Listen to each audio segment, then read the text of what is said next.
দিয়েছি। মরিন্দার সঙ্গে আমার পরিচয়টা দীর্ঘ 5 বছরের। 2016 নাগাদ সে সময় আমি যে প্রফেশনের সঙ্গে যুক্ত ছিলাম, রাতের পর রাত আমাকে জানতে হতো, আবার সকাল 12টা থেকে আবার আমাদের কাজ শুরু হতো। আমি টালিগঞ্জে ফিল্ম সিরিয়ালের জগতের সঙ্গে যুক্ত ছিলাম, অভিনয় জগতের সঙ্গে যুক্ত। তো এই যে অত্যাচার শরীরের উপরে দিনের পর দিন, আজকে আউটডোর বা ইনডোর, আমার হেপাটাইটিস চলে আসে। অনিয়মিত বিভিন্ন রকম জলগুলোর মতো নানা রকম ভাবে বিশ্রাম নিয়ে ঠিক মতো। হেপাটাইটিসের এফেক্টে মেডিসিন, যে মেডিসিনগুলো আমাকে চাষ করা হয়েছিল, সেই মেডিসিনের এফেক্টে, যেটা আপনারা বারবার করে দেখলেন, আমার স্পাইনাল কর্ড ইনফেকশন হয়েছিল। স্পাইনাল কর্ড ইনফেকশন, যেটাকে বলা হয় আইট্রোজেনিক ডিজিজ, মেডিসিন বাহিত যে রোগ। এই স্পাইনাল কর্ড ইনফেকশন যখন হয়, এনসিবি টেস্টের পর ডক্টররা আমাকে টোটাল যে ট্রিটমেন্টটা দেন, পৃথিবীর একটাই মাত্র চিকিৎসা এখনো পর্যন্ত রয়েছে, দ্যাট ইজ ইমিউনোগ্লোবিন ইনজেকশন। এক একটা দাম 45,000, 20টা ইনজেকশন লাগে, অর্থাৎ 9 লক্ষ টাকার ইনজেকশন।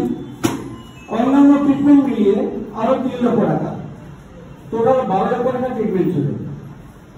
যাই হোক, অ্যাপোলো হসপিটাল থেকে 12 লক্ষ টাকা খরচা করে আমার জমি, গাড়ি, ওই সময় যা যা আমি অর্জন করেছিলাম সেগুলো বিক্রি করে, এই কথাটা বলছি এই কারণে, বিক্রি করে কথাটা জোর দিচ্ছি, এখানে প্রচুর মানুষ আছে যারা তাদের প্রিয়জনের চিকিৎসার জন্য হয়তো বাড়ি বন্ধক রেখেছেন, হয়তো জমি বন্ধক রেখেছেন, হয়তো সারা জীবনের জন্য লক্ষ লক্ষ টাকা বাড়ি থেকে কর্জ করেছেন, কিন্তু মানুষকে ফিরে আনতে পারেননি।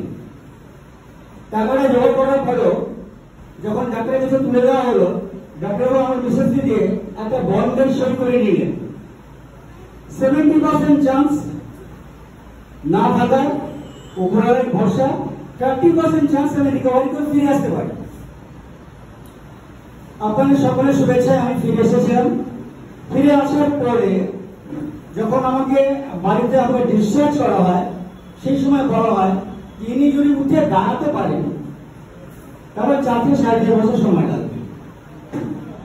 সেই সময় আমার 3টে সিরিয়ালের শুটিং ছিল, আমি প্রত্যেকটা সিরিয়াল থেকে আমি নিজেকে প্রুভ করতে বাধ্য হই।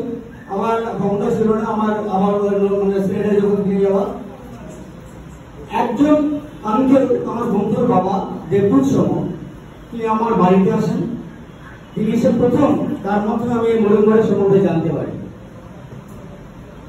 তিনি আমাদের খাবার পরামর্শ নেন, এবং সত্যি কথা বলতে ওই সময় এমন একটা অবস্থা ছিলাম যে আমার খাওয়ার মতন পয়সা পর্যন্ত ছিল না। প্রথম 4টে মাস উনি নিজের পয়সা আমাকে এটা খাইয়েছিলেন। আস্তে আস্তে 3 মাস পর মনে হলো একটু বেটার ফিল করছি, কিন্তু কিছুদিন পর আমার মনে হলো যেন অবস্থাটা আরো ডিটোরেট করছে। আমি ভয় পেয়েছিলাম এই কারণে, কিন্তু আমি তখন জানতাম না হোয়াট ইজ টক্সিন। টক্সিনটা যখন বেরিয়ে আসে তখন শরীরে কি অবস্থা হতে পারে, তার রিয়াকশন কি হতে পারে, হাত প্রতিকার কি হতে পারে, আমি জানতাম না। আমি সিদ্ধান্ত নিয়েছিলাম ঘরে বন্ধ করে দেবো, যে বইটা আমাকে বলেন আপনারা। কিন্তু উনি আমাকে কিন্তু ভরসা দিয়ে গেছিলেন, কারণ ওনার ক্রনিক অ্যাজমা ছিল 35 বছরের, সেটা ঠিক হয়েছিল। আর ওনার বিশেষ অর্থাৎ আমার সেই কাকিমা, উনি অ্যাস্টিও পোরোসিসের পেশেন্ট ছিলেন। আমরা দেখতাম এবং ঘুরিয়ে ঘুরিয়ে দেখে দেখে উনি হাঁটতেন, এই ঘোড়া ঠিক করে দিতেন। ওই মানুষ আমাকে সাপোর্ট না করতে দিয়ে, আমাকে ভরসা না দিতেন, আমরা তো মরিন্দার প্রোগ্রামটা বন্ধই করে দিতাম। এনিওয়ে, 1 বছরের মধ্যে ডক্টর কারেন্টিয়ার কারিশমা আমি আবার স্টুডিও জগতে লাইট, সাউন্ড, ক্যামেরার সামনে ফিরে আসি। সেই থেকে আমি মরিন্দার ব্যাপারটা মানুষকে বলে, আমার আত্মীয় স্বজনকে বলেছিল।